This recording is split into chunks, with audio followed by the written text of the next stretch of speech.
A male escort just confirmed the darkest parts of Cassie's lawsuit against Diddy. Here, I'm gonna be here, and we're gonna put baby on and create like a sexy environment, and at some point, my husband's gonna come out and watch. We're talking ritual sex, baby oil, and a veiled man silently watching in the shadows. That man was Diddy. And what happened inside those hotel suites will make you sick. Meet Sheree Hayes, better known as Punisher. He's not just some guy clout chasing.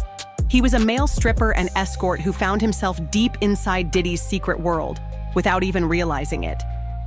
Sat at the table in the chair, and he sat there, and he would get up and kind of walk side to side and pace side to side. The first call came in 2012.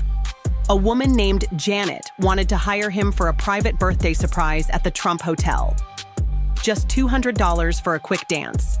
He had no clue what he was walking into. He shows up to the suite at 2:45 a.m., expecting a girls' night. But only one person answers the door, a stunning woman in a robe. Later, he'd find out it was Cassie. Inside, the room is dimly lit with candles, bowls of warm water, giant bottles of baby oil, and all the furniture covered in sheets.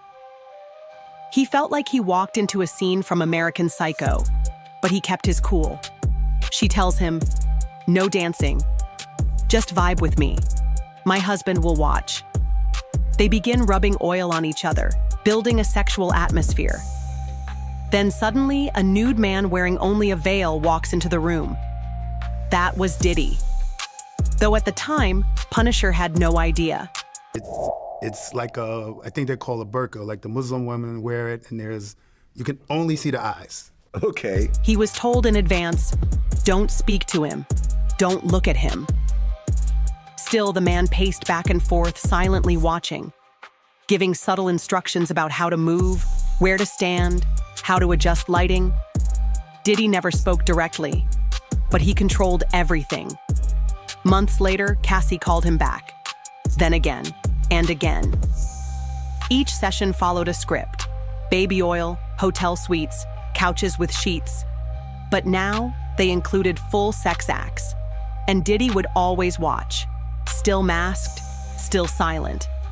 Except this time, he'd masturbate in the corner and start giving more demanding commands during the act. Punisher said the sessions were awkward, robotic, and ritualistic. And it was mandatory. He had to climax every time. Here's where it gets creepy. After Punisher climaxed, specifically on Cassie's body, she wouldn't clean herself. Instead, she'd immediately leave the room with Diddy. Later, court testimony revealed that Cassie claimed she would rub other men's fluids on Diddy's nipples. Punisher never saw that part, but said the timing always lined up. She left, still covered in it. He left the room right before her, and they both returned, calm, satisfied, and handed him stacks of cash. For a full year, he had no idea who they were. Cassie wore wigs, Diddy wore a veil. But one night at the Essex House Hotel, he turned on the TV while waiting, and the screen said, "Welcome, Mr. Sean Combs." That's when it all hit him. The money, the rituals, the secrecy. It was Diddy and Cassie. And he'd unknowingly been part of it for months. According to Punisher, these weren't just freaky sessions. They were rituals. Always the same script. A veiled man watching Cassie initiating the scene. Candles, oil, and commands required ejaculation. Cassie leaving the room right after. Even the payments followed a pattern. $800 up front, $1,200 after, $2,000 total for 20 minutes. And he wasn't the only one. He believes there were many more. This changes everything. Until now, the media portrayed Cassie's lawsuit as her word against his. But now we have a third-party witness, someone who didn't even know who they were until later, describing the exact same behaviors Cassie swore to under oath. He backed up the oil. He backed up the masking. He backed up the climax rituals. Even the location and payment style match. This could sink Diddy and reopen parts of the case the media tried to bury.